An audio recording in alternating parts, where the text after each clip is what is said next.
Hello, welcome back. എല്ലാവർക്കും നമസ്കാരം. നമ്മുടെ പുതിയ വീഡിയോയിലേക്ക് എല്ലാവർക്കും സ്വാഗതം. എല്ലാവരും സുഖമായിട്ടിരിക്കുകയല്ലേ? ഞങ്ങളിവിടെ സുഖമായിട്ടിരിക്കുന്നു കേട്ടോ. അപ്പോൾ ഇന്നത്തെ വീഡിയോ നമുക്ക് സ്റ്റാർട്ട് ചെയ്യുന്നത് നമ്മുടെ കുറച്ച് പ്രോഡക്റ്റ്സ് അൺബോക്സ് ചെയ്തുകൊണ്ടാണ്. ഇത് നമുക്ക് ഓർഗനൈസറാണ്. നമ്മുടെ ബാഗിലും നമ്മുടെ ലഗേജ് ബാഗിലും ട്രോളി ബാഗിലൊക്കെ യൂസ് ചെയ്യാൻ പറ്റിയ ഓർഗനൈസറാണ്. സാധനങ്ങളൊക്കെ നമുക്ക് ഓർഗനൈസ് ചെയ്ത് വെക്കാം. ഓരോന്നും ഓരോ ചെറിയ ചെറിയ ബാഗിലാക്കി വെക്കുമ്പോൾ നമുക്ക് എടുക്കാനായിട്ട് ഭയങ്കര എളുപ്പമായിരിക്കുമല്ലോ. അത് വിചാരിച്ചിട്ട് ഞാൻ വാങ്ങിച്ചതാണ്. ആമസോണിൽ നിന്നാണ് എല്ലാ പ്രോഡക്റ്റ്സും വാങ്ങിച്ചിരിക്കുന്നത്. അപ്പോൾ ഇതിൻ്റെ കൂടുതൽ ഡീറ്റെയിൽസ് ഞാൻ എന്തായാലും ഒന്ന് ഉപയോഗിച്ചിട്ട് പറയാം, റിവ്യൂ എങ്ങനെയാണെന്നുള്ളത്. ഇപ്പോൾ അത് 7 ബാഗ്സ് ഉണ്ട്. പല വലിപ്പത്തിലുള്ള ബാഗ്സാണ്, പല യൂസിനുള്ളതാണ് അവർ തന്നിരിക്കുന്നത് കേട്ടോ.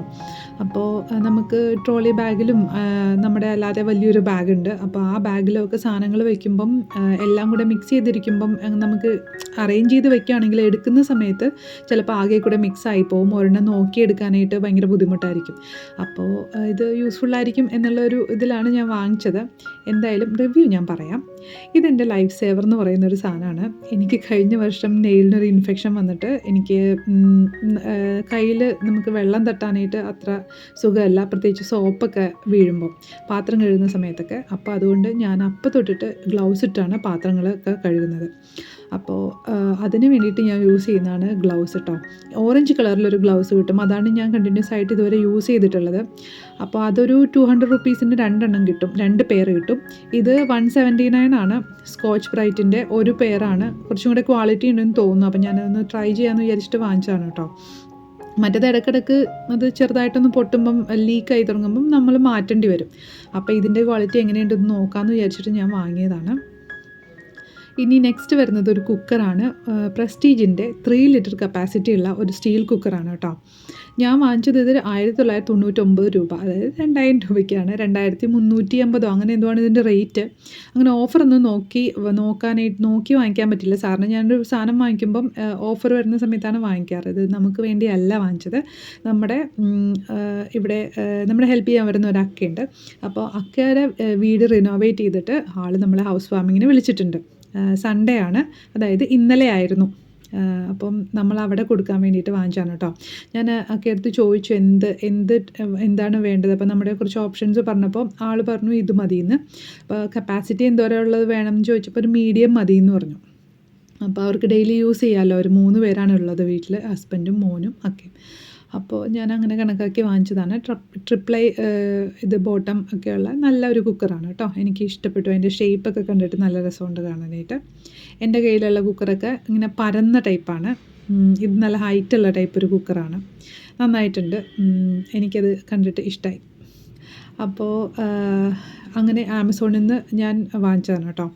ഓഫർ വരുന്ന സമയത്തൊക്കെ ചിലപ്പോൾ ഇതിലും കുറച്ചും കൂടെ റേറ്റ് വ്യത്യാസം ഉണ്ടാവുമായിരിക്കാം. ഞാൻ നോക്കിയിട്ടില്ല കേട്ടോ. അങ്ങനെ പാറു ഇതാ നമ്മുടെ ഓർഗനൈസറൊക്കെ എടുത്ത് നോക്കുവാണ്. പാറുവിനാണ് എന്തെങ്കിലും നമ്മുടെ വീട്ടിൽ കൊറിയർ വന്നു കഴിഞ്ഞാൽ അൺബോക്സ് ചെയ്യാനായിട്ട് ഏറ്റവും കൂടുതൽ ഇങ്ങനെ ക്ഷമയില്ലാത്തൊരാൾ. അവൾ വന്നു കഴിയുമ്പോൾ തന്നെ എവിടെയെങ്കിലും ഞാൻ വെച്ചിട്ടുണ്ടെങ്കിൽ ഓടിപ്പോയി നോക്കും അത്. എന്നിട്ട് അമ്മ നമുക്കൊന്ന് തുറന്നു നോക്കാമെന്ന് പറഞ്ഞ് പിന്നെ അതൊന്ന് തുറന്ന് കാണുന്ന വരെ പാറുവിനൊരു സമാധാനം ഉണ്ടാവില്ല കേട്ടോ. അപ്പം അങ്ങനെയാണ് പിള്ളേർ, പിന്നെ അങ്ങനെയാണല്ലോ അല്ലേ. അപ്പം ഞാനിതെല്ലാം ഇങ്ങനെ ഒതുക്കി വയ്ക്കും. അവളെല്ലാം വന്ന് ഇടയ്ക്കിടയ്ക്ക് വന്നൊന്ന് തുറന്ന് നോക്കും. അങ്ങനെയൊക്കെ പോകുന്നു. അപ്പം വീക്കെൻഡാണല്ലോ വരുന്നത്. അപ്പോൾ എല്ലാവരും എങ്ങനെയൊക്കെ ഉണ്ടായിരുന്നു എല്ലാവരുടെയും വീക്കെൻഡ്? അപ്പം നമ്മൾ ഫാമിലിയായിട്ട് പുറത്ത് പോവുക, നല്ല ഫുഡ് ഉണ്ടാക്കുക, ഇതൊക്കെയാണല്ലോ നമ്മൾ വീക്കെൻഡിൽ. നല്ലൊരു മൂവി കാണുക, ഇതൊക്കെയാണല്ലോ നമ്മൾ വീക്കെൻഡിൽ പരിപാടികൾ. ചിലപ്പോൾ എന്തെങ്കിലും ഫങ്ഷൻസൊക്കെ ഉണ്ടെങ്കിൽ അങ്ങനെ തന്നെ ആ വീക്കെൻഡ് ആ ഒരു ഇതിലങ്ങ് പോയി കിട്ടും. അപ്പം നമ്മളിന്ന് നമ്മുടെ തംബ്നെയിലിൽ കണ്ട പോലെ നമ്മൾ കുറച്ച് ഒരു ചെറിയൊരു സബ്ജക്റ്റിനെ പറ്റി നമുക്ക് ഒന്ന് ഡിസ്കസ് ചെയ്യാം കേട്ടോ. നമ്മൾ മിക്കവാറും കേൾക്കുന്ന ഒരു വേർഡാണ് സെൽഫ് ലവ്. അപ്പോൾ എന്താണ് ഈ സെൽഫ് ലവ് എന്ന് പലപ്പോഴും നമ്മൾ ചിന്തിക്കാറുണ്ട്. ഇത് കേട്ടിരിക്കുന്ന പലരും അറിഞ്ഞോ അറിയാതെയോ സെൽഫ് ലവ് പ്രാക്ടീസ് ചെയ്യുന്നവരായിരിക്കും. ചില ആൾക്കാരൊക്കെ സെൽഫ് ലവ് എന്താണെന്ന് അത്ര ഐഡിയ ഇല്ലാത്തയും നമ്മളിപ്പോൾ ഞാൻ പറയുന്ന കേൾക്കുന്നുണ്ടാവും കേട്ടോ. എന്തായാലും ഈ പേര് പോലെ തന്നെ നമ്മളോട് തന്നെയുള്ളൊരു സ്നേഹം, നമ്മളോട് തന്നെയുള്ളൊരു ആറ്റിറ്റ്യൂഡ്, അതൊക്കെയാണ് ഈ സെൽഫ് ലവ് കൊണ്ട് നമ്മൾ ശരിക്കും മീൻ ചെയ്യുന്നത്. അപ്പോൾ ഈ സെൽഫ് ലവ് അത്ര കോംപ്ലിക്കേറ്റഡ് ആയിട്ടുള്ള ഒരു കാര്യമല്ല. വളരെ സിമ്പിളായിട്ടുള്ള കാര്യമാണ്. എന്നാൽ ഭയങ്കര പവർഫുള്ളായിട്ടുള്ള കാര്യമാണ്. നമ്മുടെ ലൈഫിനെ അത്രയ്ക്കും നമുക്ക് എന്താ പറയുക, ഒരു ഹാപ്പി ആയിട്ടിരിക്കാനും നമ്മുടെ ലൈഫിനെ പോസിറ്റീവായിട്ട് കൊണ്ടുപോകാനും ഒക്കെ അത്രത്തോളം നമ്മളെ സ്വാധീനിക്കുന്ന ഒരു കാര്യമാണ്. പലപ്പോഴും പല ആളുകളും ഈ സെൽഫ് ലവ് എന്നുള്ളതിനെ തെറ്റിദ്ധരിക്കാറുണ്ട്. ബീയിങ് സെൽഫിഷ് എന്നുള്ളൊരു രീതിയിൽ അതിനെ വ്യാഖ്യാനിക്കാറൊക്കെ ഉണ്ട്. പക്ഷേ അത് ഒരിക്കലും സെൽഫ് ലവ് എന്താണെന്ന് തിരിച്ചറിയാൻ പറ്റാത്ത ആൾക്കാരാണെന്ന് എനിക്ക് തോന്നാറുണ്ട്. എൻ്റെ ലൈഫിൽ ഞാൻ സെൽഫ് ലവ് എന്നുള്ളത് ഞാൻ അറിയാതെ തന്നെ പ്രാക്ടീസ് ചെയ്തൊരു കാര്യമാണ്. അത് അത് അത് എൻ്റെ ലൈഫിലേക്ക് വന്നതിന് ശേഷം എൻ്റെ ലൈഫ് ബിഫോർ ആൻഡ് ആഫ്റ്റർ എന്നുള്ള രീതിയിൽ എനിക്ക് ഒരു ഡിഫറൻഷ്യേറ്റ് ചെയ്യാൻ പറ്റുന്ന രീതിയിലുള്ള മാറ്റങ്ങൾ എൻ്റെ ലൈഫിൽ ഉണ്ടായിട്ടുണ്ട് കേട്ടോ. ശരിക്കും പറഞ്ഞാൽ ഈ സെൽഫ് ലവ് എന്ന് പറഞ്ഞാൽ നമ്മുടെ സന്തോഷം നമ്മുടെ മാത്രം ഉത്തരവാദിത്തമാണെന്നുള്ളൊരു തിരിച്ചറിവിൽ ജീവിക്കുക എന്നുള്ളതാണ്. ആ ഒരു തിരിച്ചറിവ് ഉണ്ടാവുന്നത് നമ്മുടെ ലൈഫിനെ എത്രമാത്രം ഉയർത്തും എന്നുള്ളത് നമുക്ക് എക്സ്പീരിയൻസ് ചെയ്യുമ്പോൾ മാത്രമാണ് നമുക്ക് മനസ്സിലാക്കാൻ പറ്റുക. നമ്മുടെ കഴിവുകളും നമ്മുടെ കുറവുകളും ഒക്കെ ശരിക്കും നമുക്ക് തന്നെ നല്ല ബോധ്യം ഉണ്ടാവും. എന്താണ് എൻ്റെ എബിലിറ്റി, എന്താണ് എൻ്റെ വീക്ക്നെസ്, അതിനെപ്പറ്റി നമുക്ക് തന്നെ നല്ല ബോധ്യം ഉണ്ടെന്നുണ്ടെങ്കിൽ നമുക്ക് നമ്മുടെ ലൈഫിനെ ഒരു പടി കൂടി ഉയർത്താൻ പറ്റും. നമ്മുടെ കഴിവുകൾ എന്തൊക്കെയാണെന്ന് വെച്ചാൽ നമുക്ക് അതിനൊന്ന് പരിപോഷിപ്പിക്കാൻ പറ്റും. നമ്മുടെ കുറവുകളെ കുറിച്ച് നല്ല ബോധം ഉണ്ടെങ്കിൽ ആരെങ്കിലും നമ്മളൊന്ന് നെഗറ്റീവ് ആക്കാൻ വേണ്ടി നമ്മുടെ കുറവുകളെ ഒന്ന് എൻഹാൻസ് ചെയ്ത് സംസാരിച്ചാൽ പോലും നമുക്കതൊന്നും ഏൽക്കുകയില്ല. അപ്പോൾ ഒരുപാട് സിമ്പിളായിട്ടുള്ള ഒരു കാര്യമാണ് സെൽഫ് ലവ്. എന്നാൽ പോലും അത് നമുക്ക് ലൈഫിൽ കുറച്ച് കാര്യങ്ങളൊക്കെ പ്രാക്ടീസ് ചെയ്താലാണ് നമുക്ക് സെൽഫ് ലവ് എന്നുള്ളത് നമ്മുടെ ലൈഫിലേക്ക് കൊണ്ടുവരാൻ പറ്റുള്ളൂ. ഈ ഏറ്റവും സിമ്പിളായിട്ട് പറഞ്ഞു കഴിഞ്ഞാൽ ഈ സർവമായ മൂവിയില്ലേ, അതിൽ ജനാർദ്ദനൻ ചേട്ടൻ എന്നൊരു ക്യാരക്ടറുണ്ട്, നിവിൻ പോളിയുടെ വല്യച്ഛനായിട്ട്. ആ ക്യാരക്ടർ പറയുന്ന ഒരു ഡയലോഗാണ് ഞാൻ പറയുന്നത് കേട്ടോ. നമുക്കിപ്പോൾ എന്താ വേണ്ടത്? നമ്മളെ നല്ലപോലെ സ്നേഹിക്കുന്ന, നമ്മളെ നന്നായി നോക്കുന്ന ഒരാളല്ലേ, അതിന് ഞാൻ തന്നെ പോരെ?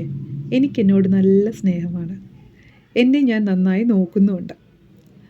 ഈ ഒരു ലെവലിലേക്ക് നമ്മൾ എത്തിക്കഴിഞ്ഞാലുണ്ടല്ലോ നമ്മുടെ ലൈഫ് തന്നെ മാറും. എന്തിനേയും പോസിറ്റീവായിട്ട് കാണാനുള്ള ഒരു ആറ്റിറ്റ്യൂഡും ഒക്കെ നമുക്ക് വരും. നമ്മളെപ്പോഴും ഹാപ്പി ആയിട്ടിരിക്കും. നമുക്ക് എന്താണ് സെൽഫ് ലവ് പ്രാക്ടീസ് ചെയ്യാനായിട്ട് കുറച്ച് കാര്യങ്ങൾ നമുക്ക് എന്തൊക്കെയാണ് നമ്മൾ ചെയ്യേണ്ടതെന്നുള്ളത് നമുക്ക് അടുത്ത വീഡിയോയിൽ ഡിസ്കസ് ചെയ്യാം കേട്ടോ. ഈ ഒരു വീഡിയോ ഇഷ്ടപ്പെട്ടോ എന്നുള്ളതൊന്ന് കമൻറ്റ് ചെയ്യണേ. ഒരുപാട് ലെങ്തി ആവാതിരിക്കാൻ വേണ്ടിയിട്ടാണ് ഞാൻ കൂടുതലായിട്ട് ഇതിനെപ്പറ്റി പറയാത്തത്. അപ്പോൾ ഇതുപോലെ നമ്മുടെ ലൈഫിൽ നമ്മൾക്ക് പ്രയോജനമുള്ള എന്തെങ്കിലും ഒരു സിമ്പിൾ സബ്ജക്റ്റിനെ കുറിച്ചിട്ട്, നമ്മളെ സെൽഫ് ഇമ്പ്രൂവ്മെൻറ്റിനൊക്കെ ഒരു ഹെൽപ്പ് ചെയ്യുന്ന എന്തെങ്കിലും ഒരു സബ്ജക്റ്റിനെ കുറിച്ചിട്ട് സംസാരിക്കുന്നതിന് നിങ്ങളുടെ ഒപ്പീനിയൻ എന്താണെന്നുള്ളതൊന്ന് പറയണം കേട്ടോ. ഈ വീഡിയോയിൽ നമുക്ക് അങ്ങനെ ഒരു ഡിസ്കഷൻ നമുക്ക് വരുമ്പം നമ്മൾ കേട്ടിരിക്കുന്ന നിങ്ങൾക്കും കുറച്ചും കൂടെയൊക്കെ ഒരു പ്രയോജനമായിരിക്കുമല്ലോ. അത് വിചാരിച്ചിട്ട് അപ്പോൾ എനിക്കും ഇമ്പ്രൂവ് ചെയ്യാം, കേട്ടിരിക്കുന്ന നിങ്ങൾക്കും അത് പ്രയോജനം ഉണ്ടാവും എന്നുള്ള രീതിയിലാണ് ഞാൻ ഇങ്ങനെയൊരു തോട്ട് കൊണ്ടുവന്നത് കേട്ടോ. അപ്പോൾ നമുക്കങ്ങനെ സംസാരിച്ച് അങ്ങനെ ഒരു സംസാരം കൂടെ അതിൻ്റെ കൂടെ നടത്തിയാൽ നല്ലതായിരിക്കും, നമുക്കൊരു ഇൻട്രാക്ഷൻ ഉണ്ടാവും എന്ന് എനിക്ക് തോന്നി. നിങ്ങളുടെ അഭിപ്രായം എന്താണെന്ന് എന്തായാലും കമൻറ്റ് ചെയ്യണം കേട്ടോ. പിന്നെ കുറേ പേർക്ക് കമൻറ്റ് ചെയ്യാൻ ഭയങ്കര മടിയുണ്ട്. അങ്ങനെ മടിയുള്ള ആൾക്കാർ യെസ് ആണ് ആൻസർ എന്നുണ്ടെങ്കിൽ ഒരു സ്മൈലിയോ അല്ലെങ്കിൽ ഒരു ഹാർട്ടോ എന്തെങ്കിലും കമൻറ്റ് ചെയ്താൽ മതി. ഞാനത് യെസ് എന്ന് മനസ്സിലാക്കിക്കോളാം. അപ്പം ഞാൻ എൻ്റെ കുക്കിംഗ് പരിപാടികളൊക്കെ ഇങ്ങനെ നടത്തിക്കൊണ്ടിരിക്കുകയാണ്. നമുക്ക് വീക്കെൻഡാണ് കൂടുതലായിട്ടും എന്തെങ്കിലും സ്പെഷ്യലായിട്ടുമൊക്കെ എല്ലാവരും ഉണ്ടാക്കാമല്ലോ, ഇവിടെ അങ്ങനെയൊക്കെ തന്നെയാണ്. അപ്പോൾ ഇന്നൊരു സിമ്പിൾ ബിരിയാണിയാണ് നമ്മൾ ഉണ്ടാക്കുന്നത്. അപ്പോൾ അതിന് വേണ്ടിയിട്ട് ചിക്കൻ കഴുകിക്കൊണ്ടിരിക്കുന്ന പരിപാടികളാണ് ചെയ്തുകൊണ്ടിരിക്കുന്നത്. ഈ സിങ് സ്ട്രെയിനർ ഉണ്ടല്ലോ, ഭയങ്കര യൂസ്ഫുള്ളായിട്ടുള്ളൊരു സാധനമാണ് കേട്ടോ. അത് ഇല്ലാത്ത ആൾക്കാർ ഒന്ന് വാങ്ങിച്ച് യൂസ് ചെയ്ത് നോക്കുക. സിങ് സ്ട്രെയിനർ എന്ന് പറഞ്ഞു കഴിഞ്ഞാൽ സൂപ്പർ മാർക്കറ്റുകളിലൊക്കെ കിട്ടും. സ്റ്റീൽ വാങ്ങിക്കപ്പോഴും പ്ലാസ്റ്റിക് വാങ്ങിച്ചാൽ പെട്ടെന്ന് പൊട്ടിപ്പോവും. അത് ഉപയോഗിക്കുമ്പോഴാണ് അതിൻ്റെ ഒരു വില നമ്മൾ മനസ്സിലാക്കുക. അപ്പം ഇതെൻ്റെ പുതിയ ഒരു സാധനമാണ്. നമ്മുടെ ലൈറ്റർ കേടായി പോയപ്പോൾ ഞാനൊരു ഇലക്ട്രിക് ലൈറ്റർ വാങ്ങിച്ചു. അത്യാവശ്യം നല്ല യൂസ്ഫുള്ളാണ് കേട്ടോ. നമുക്ക് മെഴുകുതിരിയൊക്കെ കത്തിക്കുക ഇതിൽ. വെറുതെ ലൈറ്റർ മാത്രമായിട്ട് യൂസ് ചെയ്യണ്ട, അങ്ങനെ ഉള്ള ഉപകാരങ്ങളും കൂടെയുണ്ട്. അപ്പം ബിരിയാണി ഉണ്ടാക്കുന്ന സമയത്ത് എന്തായാലും നമുക്ക് മസാല വേണമല്ലോ. അപ്പം എൻ്റെ ഹോം മെയ്ഡ് മസാല തീർന്നിരിക്കുകയായിരുന്നു. അപ്പം ഞാൻ കുറച്ച് മസാലകളൊക്കെ എടുത്ത് ഉണ്ടാക്കുകയാണ്. നമുക്ക് ഈ ഒരു രീതിയാണ് ഇവിടെ ഒരുപാട് ഇങ്ങനെ മസാല കുത്ത് അങ്ങനെ വരാൻ പാടില്ല. അപ്പോൾ കൂടുതലും ഞാൻ പെരുംജീരകം കുറച്ച് കൂടുതൽ ആഡ് ചെയ്യും. പിന്നെ ഇതിൽ ഒരു സാധനം മിസ്സിംഗ് ആണ്, നമ്മുടെ കറുവപ്പട്ട. അതിൻ്റെ പൊടി ഞാൻ ആക്കി വെച്ചിട്ടുണ്ട്, കുറച്ച് കൂടുതലുണ്ട്. അപ്പോൾ അതും കൂടെ ഇതിലേക്ക് മിക്സ് ചെയ്യാം എന്ന് വിചാരിച്ചിട്ടാണ് അത് ഇതിൻ്റെ കൂടെ വറുക്കാത്തത് കേട്ടോ. അപ്പോൾ അതാണ് ഞാൻ ദേ ഇപ്പോൾ മിക്സ് ചെയ്തുകൊണ്ടിരിക്കണേ. പിന്നെ ഏലക്കായ ഇടുമ്പോൾ ഞാൻ മൊത്തം ഏലക്കായുടെ തൊണ്ടിടാറില്ല, വളരെ കുറച്ച് മാത്രമേ തൊണ്ടിടുള്ളൂ. ആ ഒരു നമുക്കിങ്ങനെ പൊടിഞ്ഞ് കിട്ടുമ്പോൾ ആ ഒരു തരിതരിപ്പുണ്ടല്ലോ, അത് കിട്ടാൻ വേണ്ടിയിട്ട് ബാക്കി മൊത്തം തൊണ്ട് അതിൻ്റെ ആ പുറമേയുള്ള ഭാഗം ഞാൻ റിമൂവ് ചെയ്തിട്ടാണ് ചേർക്കാറ് കേട്ടോ. അപ്പോൾ അതാ നമ്മുടെ മസാല പൗഡർ റെഡി ആയിട്ടുണ്ട്. അത് കുറച്ച് നേരം ഞാൻ തുറന്ന് വെച്ചു. അതിൻ്റെ ഒരു ചൂടുണ്ടെങ്കിൽ പിന്നെ പെട്ടെന്ന് കേടാവുമല്ലോ, എന്നിട്ട് അങ്ങ് അടച്ചു വയ്ക്കുകയാണ്. അപ്പം ഞാൻ വീഡിയോ എടുക്കുമ്പം പാറു വന്ന് എന്തൊക്കെയോ കാണിക്കുന്നുണ്ട് കേട്ടോ. അപ്പോൾ അവൾക്ക് വീഡിയോയിൽ വരാനിപ്പോൾ ഭയങ്കര ഇഷ്ടമാണ്. അപ്പോൾ ഞാനിന്ന് പറഞ്ഞില്ലേ ഓയിൽ ഫ്രീ ആയിട്ടുള്ള ചിക്കൻ ബിരിയാണിയാണ് ഉണ്ടാക്കുന്നത്. അപ്പോൾ നമ്മുടെ എയർ ഫ്രയറിൽ ഇതാണ് കേട്ടോ എൻ്റെ എയർ ഫ്രയർ പുതിയത്. ഞാൻ ഇതിനു മുമ്പ് വീഡിയോയിൽ കാണിച്ചിട്ടില്ല എന്ന് തോന്നുന്നു. അപ്പോൾ നമ്മുടെ ഇനാൽസ എന്ന് പറഞ്ഞൊരു ബ്രാൻഡിൻ്റെയാണ്. അത്യാവശ്യം നല്ല യൂസ്ഫുള്ളാണ് എനിക്ക്.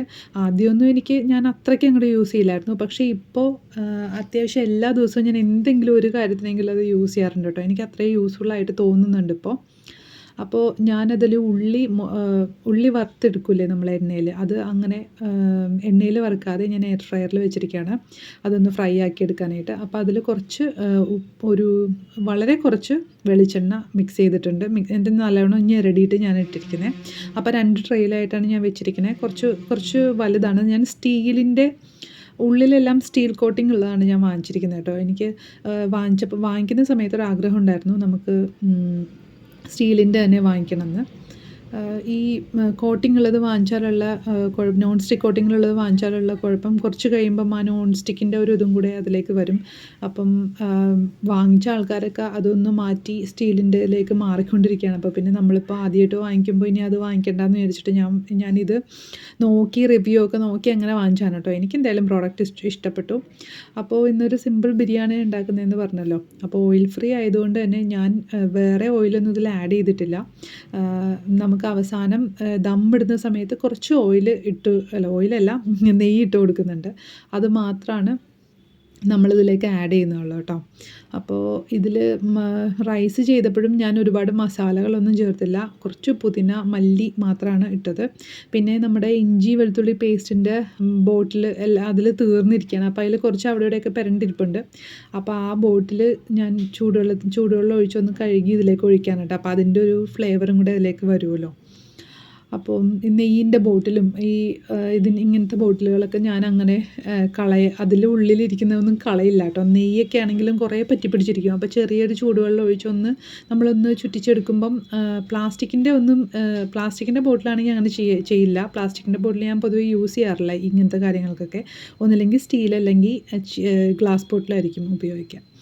അപ്പോൾ നമുക്ക് അങ്ങനെയും കൂടെ അത് ഉപയോഗിക്കാം കേട്ടോ. അത് നമ്മൾ വെറുതെ വേസ്റ്റാക്കി കളയേണ്ട കാര്യമില്ലല്ലോ. അപ്പോൾ നമ്മുടെ ചിക്കൻ ഏകദേശമൊക്കെ ഒന്ന് വെന്ത് വന്നിട്ടുണ്ട്. ഇനി റൈസ് ആയി കഴിഞ്ഞ് കഴിഞ്ഞാൽ നമുക്ക് അതും കൂടെ മിക്സ് ചെയ്ത് റെഡിയാക്കി എടുക്കാം.